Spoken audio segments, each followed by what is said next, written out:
인천의 한 교회에서요, 목사가 여성 청소년 다수를 상대로 성폭력을 행사하는 사건이 있었습니다. 가정적으로 불안정한 상황을 파고들어서 미성년자인 피해자들에게 미래를 약속하는 척 하면서 성적으로 이용을 했다는 게 지금 피해자들 주장인데요. 피해자가 무려 26명에 달하는 것으로 알려졌습니다. 목사라는 지위를 이용한, 그러니까 위력에 의한 성폭력. 이건 무거운 범죄 행위가 아닐 수 없는데요. 인천경찰은 정식 수사에 착수했습니다. 자, 도대체 어떻게 된 일인지 그 피해자 가운데 한 분을 직접 연결을 해보죠. 신원보호를 위해서 익명의 음성 변조한다는 점 여러분 양해해 주시고요. A씨 나와 계세요. 네. 지금은 성년이 되신 거죠? 네, 지금은 성인이 됐습니다. 실례지만 나이가? 네, 20대 초반입니다. 그래요. 그 인천에 있는 교회에 나가게 된 건 언제부터예요? 고등학교 1학년 아예 말부터 나가게 됐습니다. 예. 그 출석하던 교회 담임 목사의 아들이었고 그 당시에는 네. 그 교회 전도사였던 사람이 지금의 그 가해자. 네네. 교회 내에서 어떤 존재였어요, 그때? 모든 사람들이 다 엄청 잘 따르고 되게 좋아하던 사람이었어요. 그때 그 사람의 전도사의 나이는? 30살이었던 것 같아요. 그러니까 미혼의 30살 청년 전도사. 네네. 예, 이제 훗날 목사가 됐지만 A씨한테는 어떻게 접근을 해왔습니까?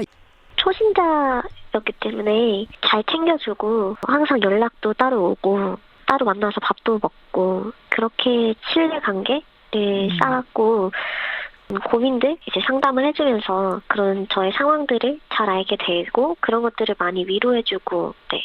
고민도 들어주고 이거 좋은 거예요. 근데 어떤 상황이었는지를 좀 말씀해 주실 수 있어요? 그 당시 상황이란 것이? 그냥 가족적인 상황들. 사춘기 소녀가 조금 견디기 어려운 가정적인 문제들이 좀 있었던 거죠? 네네. 예. 얼마나 위로할 때가 필요해요. 근데 그런 부분을 잘 다독여 주던 사람이었군요. 네, 그렇죠. 그 다음에 어떤 일들이 벌어진 겁니까? 따로 만나거나 그러면 그런 스킨십 같은 것에 점점 더 자연스러웠던 것 같아요. 손잡고 앉는 거는 그냥 너무 당연하고 그냥 그 다음부터는 너가 나를 안아줬으면 좋겠다. 그냥 나쁜 게 아니다. 약간 이런 인식을 가지게 만들었던 것 같아요. 뭐 이거는 이 사안의 중대성을 알리기 위해서 어쩔 수 없이 제가 질문 드립니다. 더 깊은 어떤 성관계까지도 요구했던 건가요? 싫다고 얘기를 하면은 미안하다고 그 당시에는 얘기하고 자기가 너가 너무 좋아서 그랬다. 뭐 자기가 이런 감정을 느껴본 게 처음이다. 경험 자체도 자기도 처음이다.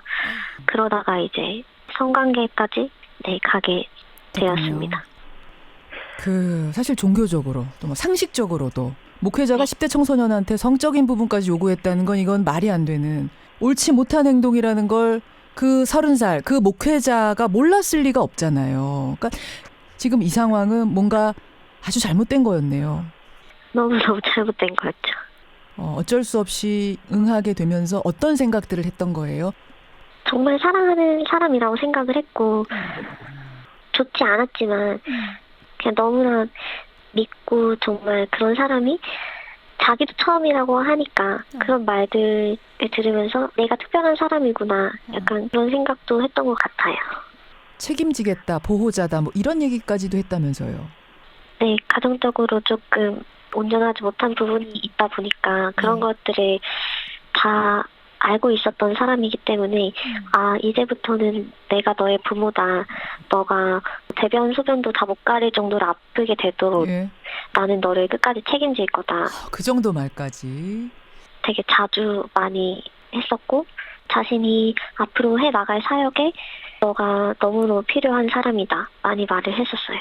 어려운 상황에 있는 청소년, 사춘기 소녀의 가장 약한 고리를 건드린 거네요. 네. 얼마나 지속이 됐어요? 몇 년간? 고등학교 2학년 때부터였고 작년까지? 네. 예. 더 큰 문제는 지금 인터뷰하시는 A씨한테만 이런 행동을 한 게 아니고 자그마치 그 교회 다니는 26명에게 같은 일이 벌어지고 있었다는 거잖아요. 네, 그렇죠. 세상에. 그걸 아신 건 언제예요? 작년 여름이었고 그때는 저 포함해서 3명이라고 생각을 했었는데 예. 또 다른 피해자가 있다라고 알게 된 거는 올해였어요. 처음에 어떻게 알게 되셨어요? 그 3명, 4명은? 한 친구가 그 사람의 핸드폰을 보게 된 거예요, 어느 날. 예, 예. 근데 저와 또 다른 친구의 대화 내용을 보니까 의심이 갈 만한 말들이 오갔던 거죠. 그래서 이제 저희를 불러서 얘기를 함으로써 저희가 알게 됐어요. 그렇게 하나, 둘 파고든 것이 26명까지.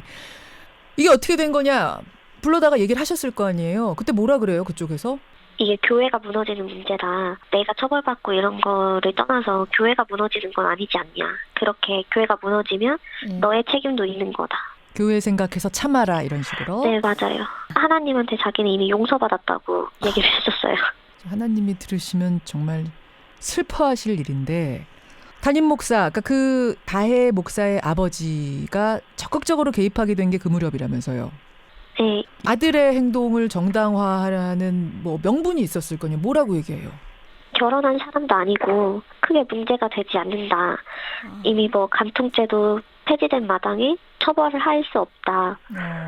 이렇게 이용해서 교회를 무너뜨리는 건 나쁜 거다. 그 사람들 이단이다. 이런 식으로 말을 많이 했었어요. 피해자들을 이단이다. 몰아내려고 하는 사람들은 이단이다. 그런 식으로 이 사건을 마무리 지으려고 계속 덮으려고 했었어요. 알겠습니다. 그러다가 내가 나서야겠다 하면서 기자회견까지 이 피해 여성들이 모여서 하게 된 건 어떤 계기입니까? 교회를 나왔던 언니를 만나서 그 언니랑 얘기를 하다 보니까 그 언니도 똑같은 피해를 입었던 거예요. 그래서 제가 그날 저녁에 바로 담임 목사님과 그 아들 목사한테 전화를 해서 이건 더 이상 덮여질 수 있는 일이 아니다 얘기를 하고서 그 뒤로 공론화하려고 계속 노력을 해왔어요. 아니 도대체 그 교회의 규모가 얼마나 되는 교회입니까? 한 200명 조금 넘을 거예요. 200명이요? 네. 그럼 전체 신도가 할머니, 할아버지까지 애들까지 200명밖에 안 되는 교회에서 26명이 피해자였다고요? 네. 그 26명이 다 성관계까지 간 겁니까? 네, 거의 그렇다고 보시면 될 것 같아요. 지금 이게 더 공분을 자아내는 것은 26명의 피해 청소년들이 대부분 다 뭔가 의지할 때가 필요하고 이야기할 어른이 필요하고 이런 어려운 환경에 있는 청소년들이었다면서요. 그런 사람이 많았고 되게 많이 의지하는 사람이었으니까 그 한 사람 한 사람의 약점이 무엇인지 알고 더 쉽게 할 수 있었던 것 같아요. 참 들을수록 심란한 얘기네요. 근데 지금 그쪽에서는 뭐라고 얘기하냐면 미혼의 남성과 뭐 미성년자긴 하지만 어쨌든 미혼 여성이 서로가 좋아서 만난 거 아니냐. 다만 그게 이제 한 명이 아니고 2명, 3명이었을 뿐이지 그게 범죄는 아니라는 라고 주장을 하는데 어떻게 생각하세요? 그 사람이 전도사가 아니었다면 그런 관계를 갖지 않았을 거라고 생각하거든요. 저희한테 어쨌든 신앙적으로도 큰 영향을 미치고 있고 너랑 나랑 이렇게 하는 것을 하나님이 기뻐하신다 라는 식으로까지 얘기를 했었거든요. 그 어떤 위력, 그 사람이 가진 지위, 교회 내에서의 이런 것들이 분명히 이 관계에 작용했다는 이야기를 지금 피해자들이 공통되게 하고 있는 거예요. 네. 알겠습니다. 무죄를 주장하고 있는 목회자에게 한마디 하시겠어요? 트라우마 치료까지 받고 이제 앞으로 정상적으로 가정을 이룰 수 있을까라고 고민하는 친구들도 많은데 어떻게 그게 결혼하지 않은 상태였기 때문에 괜찮다고 말을 할 수 있는지 정말 이해가 안 되네요. 이런 이야기를 꺼내는 것조차 힘든 상황인데 더 이상은 이 사람이 이런 일을 저지르지 않도록 막아야겠다 결심하신 것 지지하고요. 힘내시기 바랍니다. 네, 감사합니다. 예, 오늘 고맙습니다. 인천에서 벌어진 한 목회자의 그루밍 범죄 피해자를 만나봤습니다. 여러분 우리가 지금 계속해서 그루밍이란 말을 쓰고 있어요. 그루밍 범죄. 외국말이다 보니까 참 어려운데 도대체 이게 뭔가. 또 이번 인천 사건을 그루밍 성범죄의 범주에 넣을 수 있는 건지 전문가 한번 만나보겠습니다. 탁틴네일 성폭력 상담소의 이현숙 소장 만나보죠. 소장님 안녕하세요. 네, 안녕하세요. 그루밍. 요 사이에 많이 등장하는 용어인데 외국어다 보니까 네. 좀 어려워요. 네, 좀 어렵습니다. 이게 뭡니까 그루밍 성폭력? 피해자로 단장하다, 길들이다 이런 의미라고 볼 수 있습니다. 피해자로 길들이다. 네, 먼저 이렇게 피해자를 대상으로 물색을 한 다음에 예. 그 사람이 무엇을 원하는지 무엇이 취약한지를 찾아내서 예. 그 욕구를 충족시켜주고 관계를 성적으로 만들고 고립시키고 통제하고 이런 과정을 거쳐가면서 서서히 그 피해자로 길들여가는 거죠. 그럼 일반적인 성폭력 하면은 강압적이고 협박하고 이래서 이제 성폭력이 이루어지는 건데 그것과는 어떻게 다른 거예요? 그러니까 주로 이제 미성년자를 대상으로 하는 성폭력일 경우에 그루밍 성범죄인 경우가 많다라고 얘기하는데요. 아무래도 이제 미성년자들 같은 경우에는 자기한테 호의를 베푸는 것이 어떤 의미인지 잘 모르기 때문에 그 사람이 성적으로 접근하는 것인지 잘 판단하지 못한 상태에서 예. 때로는 피해자가 그 가해자를 좋아한다는 마음이 생기기도 하고요. 그래서 외형적으로 볼 때는 동의에 의한 성관계를 보여지는 예. 그런 특성을 가지고 있다고 볼 수 있습니다. 그러니까 지금 이 네. 인천 교회 사건에서도 네. 이제 가해자로 지목된 그 목사는 말합니다. 이건 네. 좋아서 벌어진 일이다. 그러니까 합의하에 네. 사귄 건데 다만 그 수가 좀 많았을 뿐이지 이게 범죄는 아니다라고 얘기하고 있는데 어떻게 보세요? 네, 그 교사가 제자를 성폭력한 경우에도 대부분 다 그렇게 얘기하는데요. 그러니까 아이들이 좋아하는 마음을 가질 수 있다고 생각을 해요. 선생님이든 목사님이든 그럴 수 있죠. 특히 자기가 신뢰하고 존경하는 사람이기 때문에 예. 호감을 느낄 수도 있는데 그것이 성적인 친밀함을 의미하는 건 아니죠. 근데 아니죠.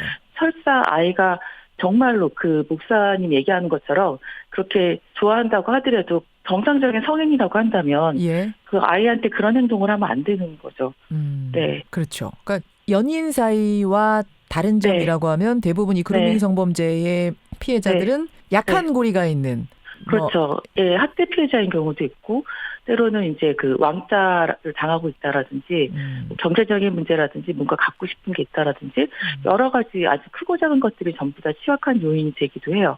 그리고 또 이제 그 외국 같은 경우에는 이제 성폭력 판단 기준이 미성년자일 경우에는 동의를 했다라는 것만이 중요한 게 아니라 관계가 대등하느냐, 강요성이 있었느냐, 예. 판단할 수 있는 정신적인, 지적인 능력이 있느냐 이런 여러 가지 그 조건들을 보고 예. 그 조건에 다 충족해야지 동의한 성관계로 보거든요. 그런 측면에서 그 성적 동의 연령의 기준들을 다 가지고 있죠. 보통 16세에서 18세 사이로 가지고 있는 나라들이 되게 많다라고 볼 수 있습니다. 이 사람이 어떤 성적 네. 자기 결정권이라고 얘기하잖아요. 네. 자기 결정권을 충분히 행사할 수 있는 나이에서 네. 사귄 거냐 아니냐, 성관계를 가진 거냐 아니냐의 기준선을 대부분 16세, 18세 이렇게 보고 있다고요. 네, 그렇죠. 근데 그에 비해서 우리나라는 좀 낮은 편이에요. 우리는 정확히 몇 살이에요? 13세 미만으로 되어 있습니다. 13세 미만이요? 네, 대부분은 13세 미만이고 지난해에도 서로 사랑했다고 주장하고 그 주고받은 편지 이런 것들이 근거가 돼서 무죄된 경우도 있어서 그래서 최근에는 이제 그런 가해자들이 그렇게 미성년자를 대상으로 그루밍하는 과정에서 또 피해나가기 위한 증거를 미리 만들어 놓는다라든지 편지를 쓰게 한다라든지 이런 것도 많이 보이고 있어요. 13세 이하와 성관계를 가지면 무조건 그건 이제 성범죄가 되는 거고. 네, 그렇죠. 13세를 넘어가면 그건 케이스 바이 케이스, 그러니까 건에 따라 다 다른 결과가 나오는. 네, 그렇습니다. 이렇게 되는 거예요. 근데 어쨌든 이번 인천 건 같은 경우에는 전문가가 보시기에 이거는 뭐 그루밍 성범죄입니까? 예, 그렇습니다. 특히 목사와 신도 간에는 굉장한 위력이 존재할 수도 있고 그 종교적인 이유도 맥락도 있고 하기 때문에 신뢰감도 훨씬 높을 수밖에 없고 그랬을 때는 훨씬 취약할 수 있죠. 알겠습니다. 이 상담소에 근무하시면서 여러 가지 그루밍 성범죄 사례들, 미성년자들이 찾아와서 상담하는 사례들 보셨을 텐데 어떤 거 기억나세요? 굉장히 어린아이들이 그 온라인상에서 그루밍 돼가지고 그래서 자기 사진 찍어서 보내가지고 협박을 당하면서 계속 그 착취가 이어지기도 하는 이런 경우들도 있고요. 꼭 만나서가 아니라 온라인상으로 요즘 워낙 SNS들 많이 하니까. 네네. 거기서 길들여져요. 그 가해자에게. 네, 그렇죠. 또 이렇게 온라인에 익명성이 있다 보니까 자기 속마음을 잘 드러내거든요. 그러니까 또 상대방이 아이의 취약성을 금방 파악할 수가 있어요. 그리고 취약한 아이들이 그루밍에 취약할 수밖에 없는 이유가 자기한테 잘해주는 그 성인이 유일한 존재일 수도 있거든요. 그래서 그 사람이 요구하는 것에 대해서 이게 부당하고 뭔가 이상하다 싶어도 그 관계를 거절하게 되면 유일하게 있는 자기가 신뢰할 수 있는 어른과의 관계가 깨질 수 있다라는 두려움 때문에 거절을 잘 못하기도 해요. 내가 유일하게 내 속마음 털어놓고 의지하는 어른이 이 사람인데 온라인상에 이 사람인데 내가 이 사람이 나 누드 찍어서 보내달라는 거 거절하면 그럼 그다음부터는 나랑 끊어지는 거네? 그럼 보내야지. 그렇죠. 뭐 이렇게 되는 거예요. 그럴 수 있죠.